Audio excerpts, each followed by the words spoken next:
Hey guys, what's going on? Welcome back to the channel.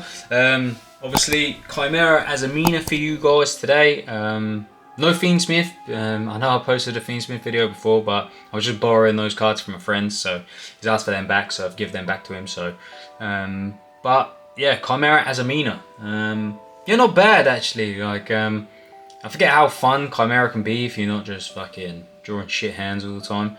But yeah, I played this at the charity event. I don't know if you guys have that, but it's just like charity. You take tins and then you get OTS packs for your tins and stuff. Performed really well. I had a couple of really good games. There was one game in particular. I lost it, but it was just like really good back and forth. He built his entire, his hand was busted. He's playing Snake Eyes Azamina. His hand was busted and he finished on full board, and I broke apart his board entirely, but just didn't have enough to keep going to set up something. But obviously they make themselves a decent amount of follow-up, so yeah, I lost because of that. But there's some really cool choices in here that threw him off. He didn't expect them, but yeah, so let's just get into it basically. So for the Chimera stuff, we're obviously playing 3 Gazelle and 3 Nightmare Apprentice. These are the ones that basically the only ones that you want to open. Don't care about any of the other ones. These are the best ones now. This is what you want to normal summon, not Sword Knight, and then this is what you want as basically your extender. Yeah, so that's it. And then for the illusions that Apprentice is actually going to add, I'm just playing 2 Kotal and 2 Sword Knight. You don't want to be bricking on these. They are good for the interaction in the grave and stuff. And Sword Knight, you won't be normal this. You're going to special summon it from grave in the combo. So that's really good. Just 1 Berthamit now. If you're like me and you're super unlucky, you'll draw this every fucking game. But if you're a better player, skilled player, then playing 1, you'll never draw it, or rarely draw it, and it'll be absolutely fine. But often I drew this, so I always wanted another one in the deck, but it is what it is. I wouldn't change it. I know that's just this good deck building, but it's just I'm unlucky. So 1 Tau and 1 Diabels. Most of this is just generic, obviously, and then you add on the 3 Chimera Fusion. This is just generic, hasn't changed, not gonna change, I don't think, unless they bring something out. We need another level 5 Fiend, really. Maybe one that can special itself, but yeah, up until that, we probably need another Beast Fusion as well, really. But yeah, pretty standard, these ones. I absolutely love playing Chimera, man. I do love it, and it'll always have a place for me in my heart, but yeah, it does need to get better. They do need some support. So now moving on to the next part. Obviously I chose to max out on stuff, really, so play 2 Diabels, 3 Sinful, a Hallowed, and a Deception. This is all you need basically. You want to open one of these to get you access to your Deception essentially, and then obviously Hallowed Azamina just gets you a negate instantly, which is really cool. Yeah, I think most of us know now what it does. There are also some cool interactions where you can if you open a Sword Knight or a Berthamit or something, not a Sword Knight, then you can tribute it with Deception, and so it goes to graveyard, and then when you fuse and you can send Tau and then summon it back, so that can be quite early, so that can help as well, so then you don't waste a send. So that also can be a good little play. And then obviously, as I'm not playing the Fiendsmith stuff, I'm still playing the Patchwork stuff, yeah, 2 Chain, 3 Patchwork, 2 Poly. The only thing that I don't like about this is that it just seriously you just die. It just draw. You're playing to draw so much, and this deck just can't outdraw. Draw is just so good.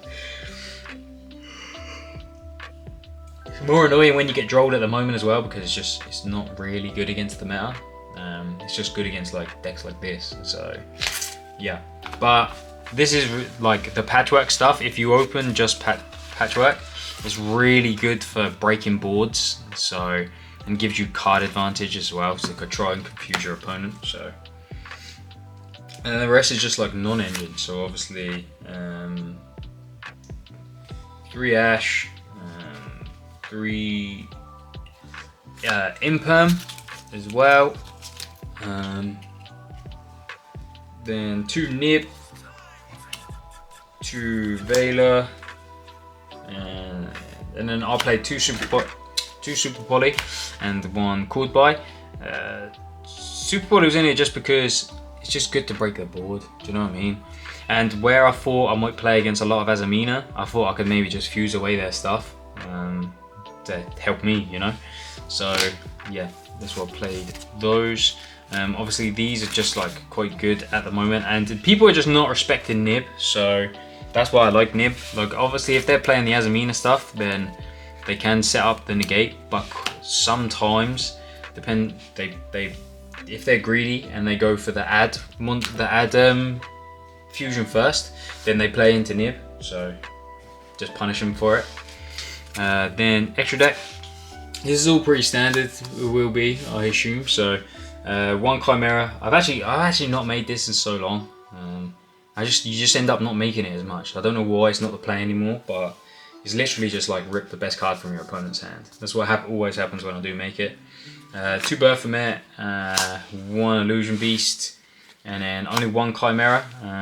I think this has got to a point now, like Branded did, where you don't need to play 2 Chimera. If you're resolving 1 Chimera, then you've won. So yeah, again, really good for going first or second. Then for the Azamina ones, so obviously 1 Scathon. So this one is a target and send, and then during the standby phase you can target 1 Azamina or sinful spores in your area, add it to your hand. It's probably not going to be on the field for that, but it's basically just, this is basically the going second one that I've put in so that I can summon it and then send a card. And then obviously Sylvia is the negate.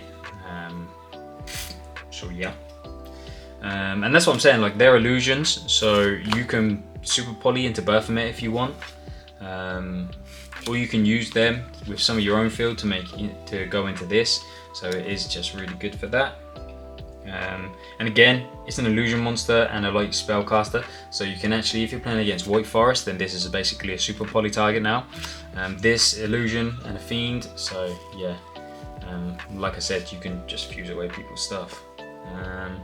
Magnum, really good. This is really good whilst you still play the Patchwork stuff, because the poly can stay engraved, so you can banish it to get a pop. Dragostopelia, I just think it's still like a generically good card, and it's a super poly target as well because it's fusion and a dark monster, so you can use one of your dark monsters and their fusion, or 2 of their monsters, or whatever. The other 2 good ones, Mud Dragon and Garura. Yeah, that's it, not too much more to say about that. 1 Little Knight, it's really good. And then the Chaos package, this is just really good because if you summon Chaos Angel, banish something, then you can keep comboing to try and play through interruptions, and then you can go Moocracker, discard, summon back Chaos Angel, banish another card. Do you know what I mean? You're just like, that's what threw off my opponent. I made the Muckracker, and then yeah, just Chaos Angel, banish another card. Yeah, obviously it loses the effects, but I'm a greedy player, man. I'll always go for the glory. And then last one was Lars. This has probably come out. I don't really see how I'm gonna make it, but these are 6s. These are 6s. There can be sometimes, and obviously Illusion is Apprentice Illusion is a 6 as well, so there can be some instances where you end up with 2 6s and you just make Lars, just depending on who you're playing against. But yeah, this could probably come out, it's not the greatest, but yeah, that's my list. Let me know what you think.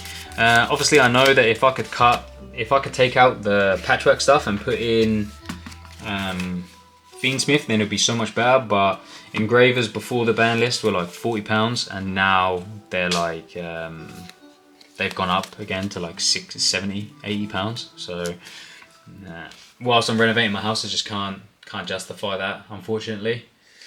Feels weird not to be buying the good cards, but sometimes you got to prioritise in life, eh?